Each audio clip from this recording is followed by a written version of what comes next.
Clan Forand, Edie says. They're among the most influential counts in the north.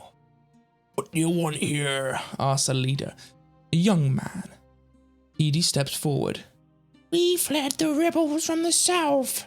This is Tancred of Tanheim. We know who he is. You're a clansman, are you not? Nods. Yes, I was born in Nabulu. The man addresses Tancred. My name is Eivor of Foran.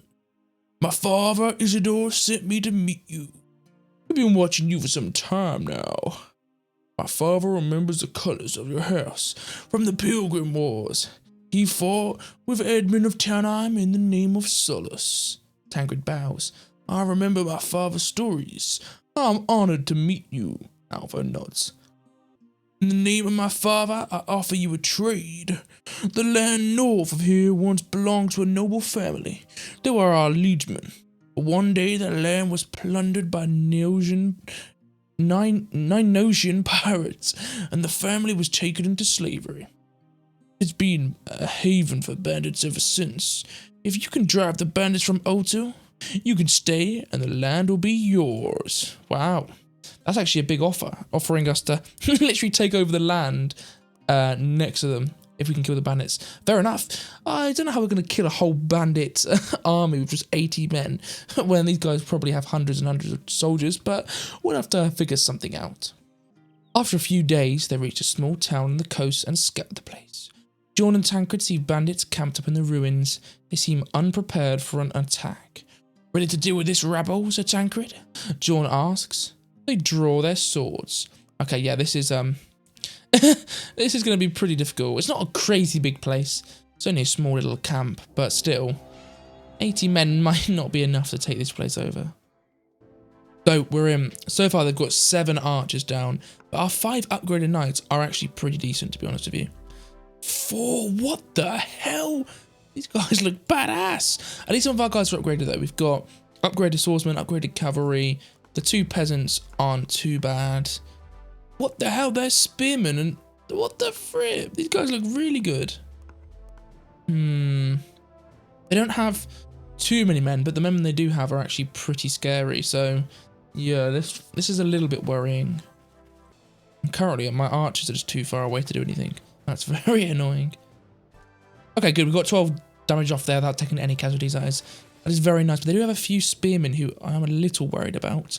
Just because, obviously, if they get into battle with my knights, they might actually do quite a bit of damage.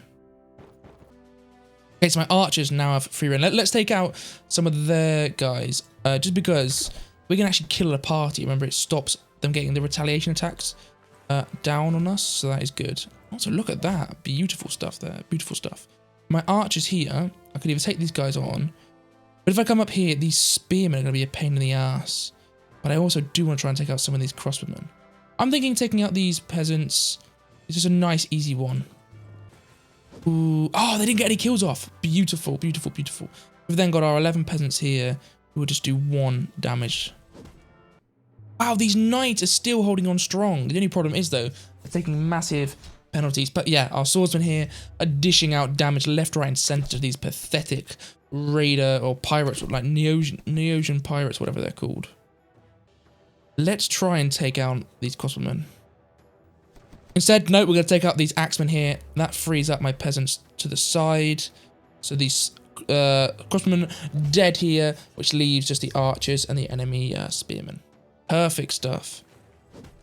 We have lost a lot of peasants there, but what that now means is I can attack these guys without taking any retaliation. That is good. The archer's dead. These 6 guys are going to crumble. Can we finish them off? This is what I'm thinking. I'm going to actually tell these guys to delay. So yeah, delays them just before their turn. Perfect. So which means we can attack these guys. Yeah, they're going to kill these peasants. Oh, they've got 1 left, but it now means we can attack them. And then I'm going to get a retaliation on my beautiful knights. Perfect stuff. And there we go. Let's end the battle with our knights finishing off these criminals. Boom. So our knights are still alive, and our knights have been clutching us very, very hard.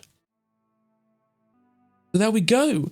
We now should have taken over Otto. There we go. A new home. The bandits take to their heels, and Tancred and his men sit exhausted amongst the ruins. They look around. Not much of the settlement remains. The wind whistles through the walls, and the air smells of salt and seaweed. Tancred looks into the faces of his companions. They're exhausted. He needs to rebuild their strength, just like Artyom. The Ninosians. The days are long and hard in Artyom. There is little that grows here in the north, but the soil is hard and stony. A strong wind from the east makes the rain beat hard against the crooked dwellings. They are attempting build a makeshift. Okay, the grammar error there. Goodness me. They are attempting to build a makeshift stone wall to at least protect themselves from wild animals. When suddenly, a guard sounds the alarm. A group of armed men has appeared on the horizon, and they don't look peaceful. Aid us from the Ninos, Edie whispers. They must be up to no good. Tancred turns around. Arm yourselves, he says to the others. Get your weapons. The group of heavily armed men come to a halt in front of the rampart. The leader steps forward. We've come here to rest in our camp, and since it's our camp, what are you doing here, and where are our men? Tancred replies. This is our camp. Your men fled after we defeated them in battle. And it smiles grimly. Then they deserve their fate. Still, this is the land of seeking Elding Lissarian.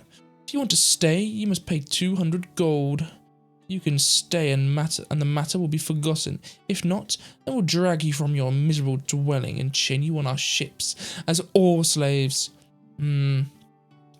Okay, this is one where I'm thinking we might have to pay tribute for now, because we really do not. We have 1500 gold, you can see in the top left.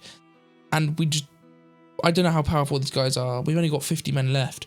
If we wait a little bit, if we like keep them off for a little bit, we might have enough time to try and get more men. I don't know. There's probably a terrible answer, but I'm gonna give them 200 coins. Any injured in our ranks will weaken us. Tancred. Here's your gold, he says grudgingly. The bandit laughs as he catches the bag of gold. Very good. As a token of our future friendship, I'll leave you a few sacks of wheat. It's worth more than gold in these parts. See you soon, knight. He laughs maliciously and beckons one of his men to drop some sacks. The raiders leave again. They will return, Tancred says. Egbert nods. Yes, we need allies. The counts of the north may be able to help us. Samorka shows a map he drew with a charcoal on a piece of wood. Look here, he points to several spots. There are 3 lords here in the north. Count Horvath to the west, Countess Dauda to the east, and Baron Forund, our neighbour. Tancred points to the map. Then we should seek out Count Forund first. We owe him gratitude. 300 wheat, and we've lived to see another day, so it's not terrible. Looking at the map here, we're in a totally new area. This is really, really cool. We've got some, like, unoccupied territories. I'm not sure why these are, like, hollow. We've got Hagel, Haraba, and then this red area over here. Okay, so the first, what I'm going to do is go to Olgarad and speak to, who is this? Count Horvath. So let's go speak to him first. Take us a couple turns to reach the border there. I've got my peasants hard at work clearing the wasteland, and soon we shall hopefully be able to set up a little farm here. They travel in the direction of Olvadar. The memory of the escape comes back to Tancred. He quickly shakes it off. To get to Lord Harvath, they will probably have to fight the clans in the south. However, new lands will also allow a better mustering point for future endeavours. So, what I'm thinking then, do we actually have to fight these people here? It's like clan lands, I assume? Yeah, I assume that's what it is. Like it's probably all just clan territory. But if we do get this, it gives us more chance to grow more crops and get more stuff, so fair enough. Yep, there they are. The clan guard. Let's take these guys out. Okay, so I'm hoping these enemies do not have many troops. And by the looks of it, yeah, they have barely anyone. We can see that. The fact that they've only just placed their first 10 men. Yeah, there we go. That's all they have. Very, very, very basic. So we should beat these guys without taking very many casualties. Yeah, we're just crushing these noobs here. And with that, they're probably dead. They're taking too many casualties. Boom. I need them to drop down in death anytime, any moment now. But yes, that'll be our territory here, probably claimed for us. So we can get to work, getting more food in, getting some equipment made and all that good stuff. So yeah, let's get doing that right now. The village, Tancred finds a stash of weapons and materials. 10 spear, 10 light armor, 100 wood. And yeah, we now own this territory, so we've got our villagers here. Let's get them around. A bit of wood cutting as well. Need some more animals. What I'm thinking, actually, is I was going to visit Olgarad first to go speak to right there. But if we can take Nabulo first, that then just gives us more time with peasants working for us, so more resources. We've got another tiny little army here. I want to let the AI battle, but I remember how awful it was before when I let the AI battle for me. It literally, like, they lost half my army, even though it was extremely clear we would stomp them. So I'm not going to risk that this time. I'm just going to have to dredge on and take out this army myself. Saying that, here though, look at that. They've actually got 100 peasants this time. Well, I'm not like worried we can't beat them. It is actually still a little bit concerning. They've got more troops than I first thought they would. And actually, the fact they have 17 spearmen here is actually quite worrying. We don't do very much damage to them. We only do 1 damage at a time from our archers. So, yeah, that is a little worrying. In fact, our peasants do less damage to these bloody archers than we do to them. Oh, gosh. This is actually a little frightening, guys. Like, looking at it, we might not be able to win this battle because they've got 10 spearmen here, but like, yeah, this is actually a little frightening. I'm just gonna keep moving around every single time so I just can't get to my guys. They can't get to me. At least these peasants aren't doing any damage though, so actually no, we've got them, but the fact that they still have these spearmen left, quite scary. These archers over here are also still holding strong. My peasants are killing them very, very slowly.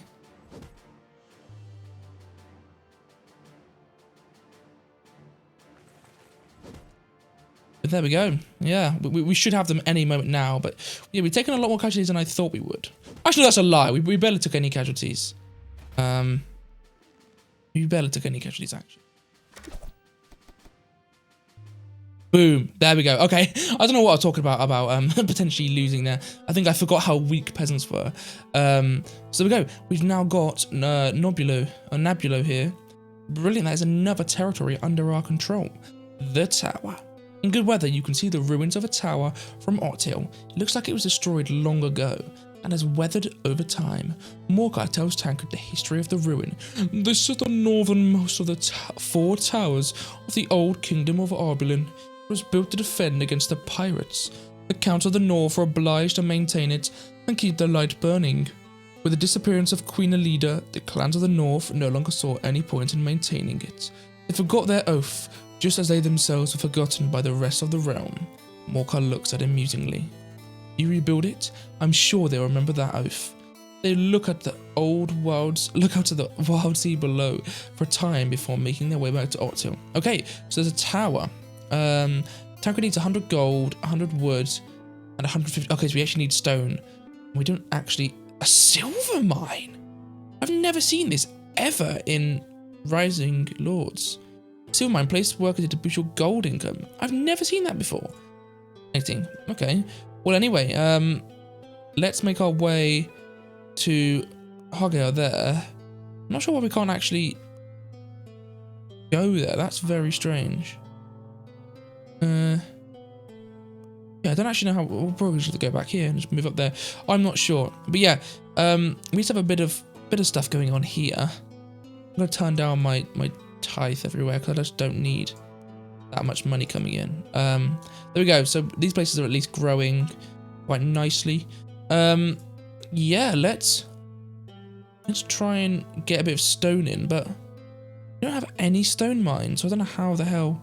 Oh, we do. No, we do. We have a stone mine there. Perfect. So I can get some stone made. We have way too many sheep as well. In every single territory, we call bloody sheep.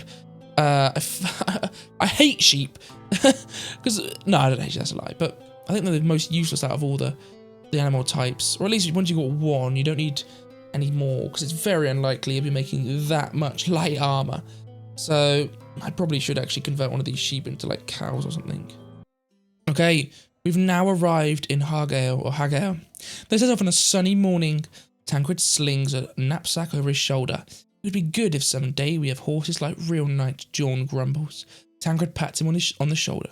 We came as beggars and return as kings. John laughs out loud. Looks like someone has been a diligent student of Biblia. As Tancred looks back at their little settlement, he sees his mother standing in a doorway. He raises his hand in greeting, but she only gazes silently into the distance. Then she turns and walks back into the darkness of the cabin. She's always worried about Rykard. She hardly eats or talks, Edie says. She's changed since Tanheim. Tancred replies grimly. He beckons everyone to leave. The lands look terribly battered. Homesteads and hamlets are empty. The north has been plagued by raids for many years, Edie remarks. Captives sell well, especially in Lur and in further South Atra. In Tanheim, we used to think that the wild Ninosians were fairy tales, Tancred recalled. To the south, Tancred and his companions are gathered together one evening over a mug of mead. The mood is cheerful. For the first time in a long while, Tancred hears laughter among his people. This drink is surprisingly good, John says approvingly as he raises the jug to his lips. We Safaru know how to brew mead, Edie says. Better than beer in the south. Rykard would like the mead very much, says old John at last. There'd be nothing left for us, John laughs.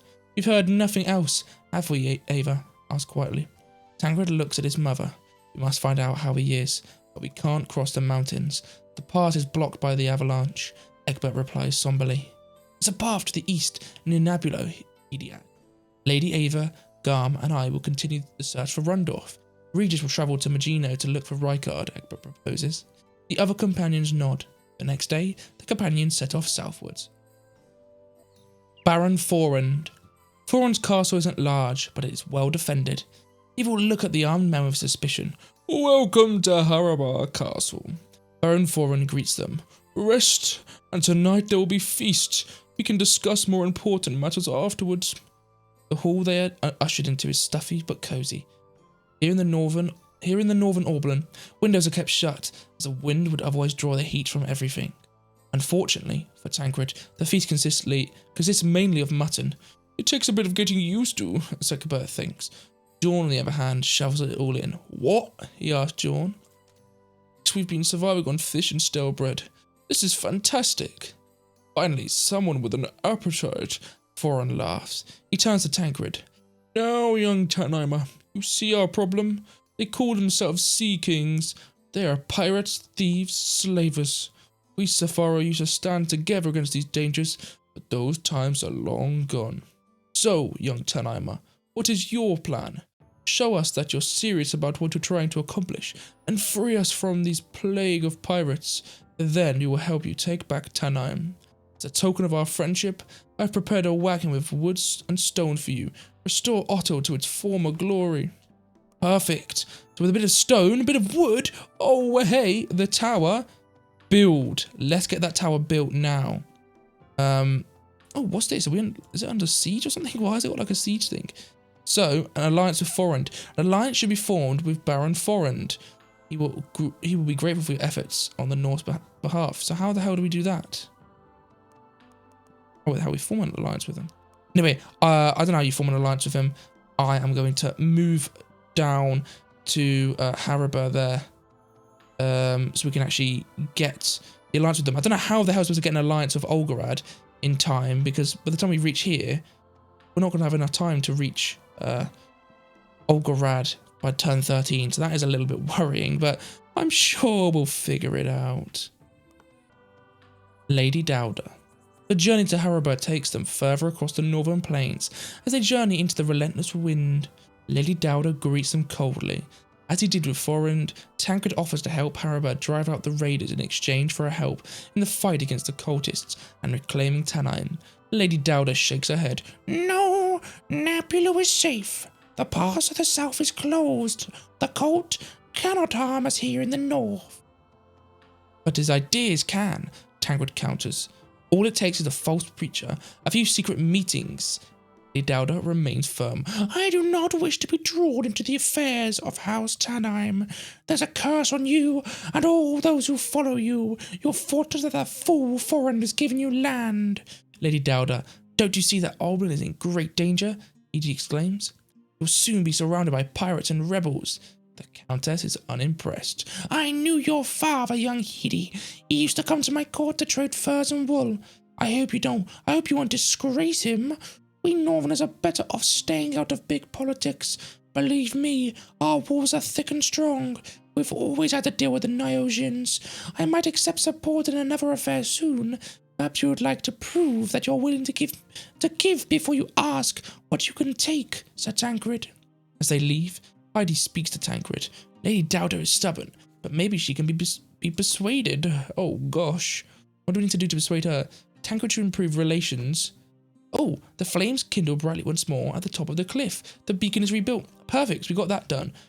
So, the fire in the tower burns brightly. Its beauty is visible to everyone in the north. Ottil receives 30 wool and 30 sheep as tribute from the shepherds every 3 turns. Oh, that's brilliant. So we do actually get a little bit of sheep. So maybe I probably should have should have gone back to making sheep, but I've just lost all my sheep now. So, oh well, we'll have to deal with that another time, won't we? So that is them done. Now I'm going to try and make my way to Olgorad, but I don't know how the hell we're supposed to improve relations with them. Yeah, how do we do that? An alliance should be formed with Baron Forrand. He will be grateful for your efforts on the North's behalf. Yeah, but how do we form an alliance with him? There's no, like, diplomacy tab. Diplomacy menu not included, so it's not like we can, like, trade with them or anything like that. Very, very strange, gentlemen. Very strange indeed. Lady Dowda sends a messenger to Ottil. She needs gold and wood to build a harbour and asks for your support. A harbour would allow joint maritime trade and strengthen the alliance. Okay, so this is how I think we can actually get an alliance with these people. So, repair Lady Dowda's harbour, 250 gold, yeah, 100 wood, yeah, build. Right, let's build a bloody harbour with this stupid woman. And then we can get her, hopefully, on our side. We'll then head over to, we're literally just making it by 1 round. We'll head over to Olgorad.